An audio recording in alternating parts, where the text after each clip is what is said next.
In this video, I want to show you how easy it is to recreate any pair of your favorite underwear. For this project, we're going to need pins, thread, scissors, elastic. I used a picot elastic.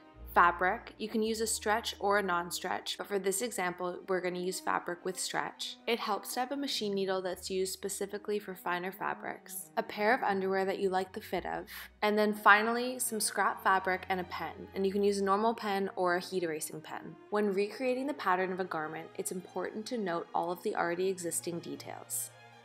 First, you want to find the placement of all of the seams. And this is just where two pieces of fabric attach. And this is just marked out by a line in your fabric. So this garment has 4 seams, 1 on each side of the waist and then 2 on the crotch. There's also a double layer of fabric on the crotch, which we want to mark out in our pattern. We're now going to place our garment down on our scrap fabric and trace out our pattern, keeping in mind where all of our seams are because that's where we're then going to start a new pattern piece. It's also nice to mark the center of each of your pattern pieces. You're going to trace around, leaving an extra 1 centimeter around each of your pieces. So here you can see I'm marking out where the seam is and I'm adding 1 centimeter. And we're going to do the same for all 3 pieces of this garment. So now tracing out the crotch, we're going to mark where the seam is and then trace around the edge, leaving an extra 1 centimeter. Then we're going to do the exact same for the final piece of the garment, marking out the seams and the center and then tracing around with a 1 centimeter seam allowance. Once we're done marking out all 3 pieces, we can mark out 1 centimeter on all of our seam lines as well. It can help to use a ruler for this bit as well to make sure that your lines are straight.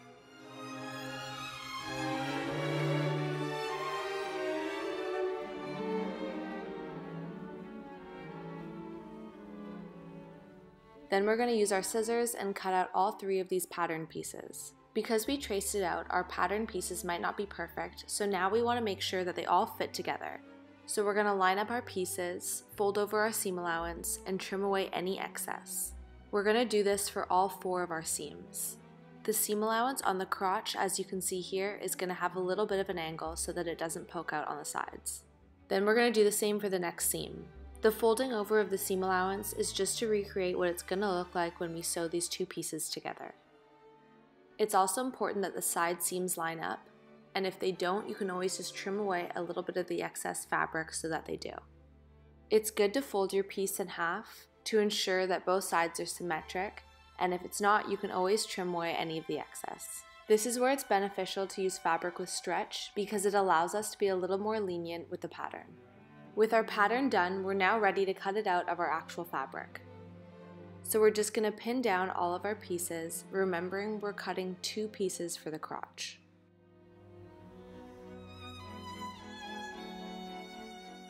And then we're going to take our scissors and cut out these pieces. So we should now end up having 4 pattern pieces of our real fabric. The next step is to attach these 4 pieces. Right side up for the front piece, wrong sides together for the middle pieces, and then right side up for the back piece.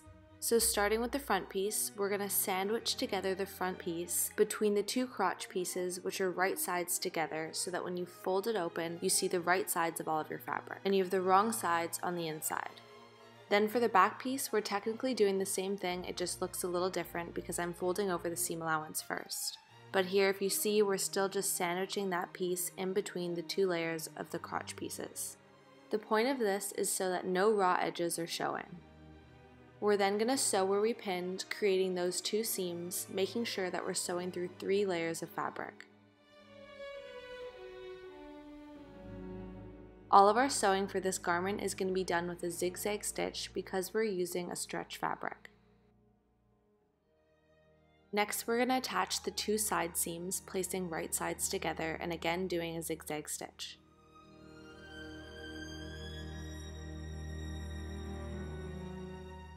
I like to trim away the excess to reduce bulk and then do another overlocking like stitch to lock in any loose threads. It's now time to add the elastic. So we're going to place right sides together of our elastic and our fabric, and if there's a detail on your elastic, we want that facing down. I like to start sewing at a side seam, and the more we pull our elastic when we sew, the more of a gather we're going to get.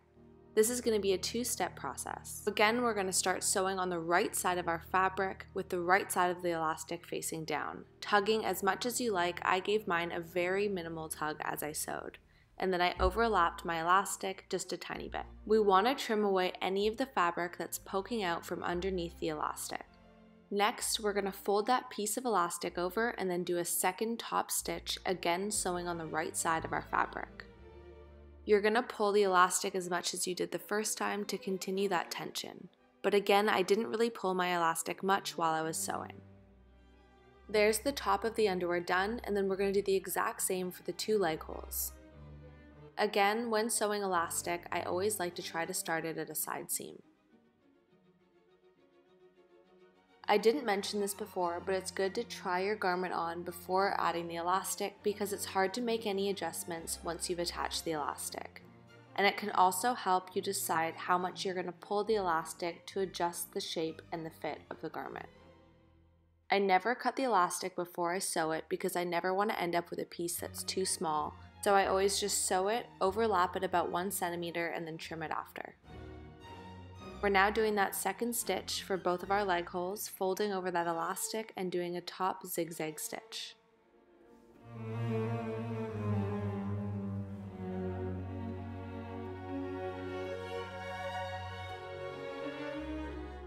After trimming away all the excess threads, our final optional step is to add a little embellishment. I decided to attach a bow on the front center of my garment. This is best done with a hand sewing needle. I like to double up my thread and then just tie a knot at the end and do a couple stitches. And you're all done! Thank you so much for watching, and if you liked this video, please subscribe.